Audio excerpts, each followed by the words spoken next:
valenciana han protagonizado durante los últimos días. Los exámenes para pasar de nivel en Jerez o las pruebas para los más pequeños en el pabellón Huelva del Rosario han sido algunas de las citas donde los karatecas de la entidad local han estado presentes.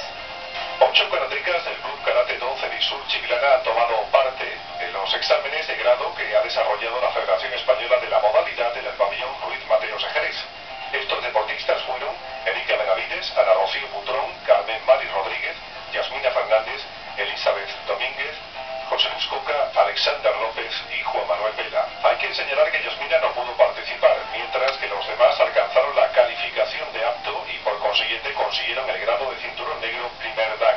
De igual modo, Manuel Benavides consiguió la calificación de apto en las pruebas desarrolladas durante el examen realizado por el prestigioso maestro Osamu Aoki. A nivel interno, el club celebró en el pabellón Huerta Rosario la primera convocatoria de las pruebas técnicas de ascenso para grados Kyu de karate en las categorías de alevín e infantil. Alrededor de 60 aspirantes de entre las edades de 4 a 13 años tomaron parte en dichas pruebas y dentro de los niveles desde blanco hasta azul, logrando todos ellos la calificación de aptos. La próxima cita del Cerisur será el próximo sábado en el curso técnico que se celebrará en Conil.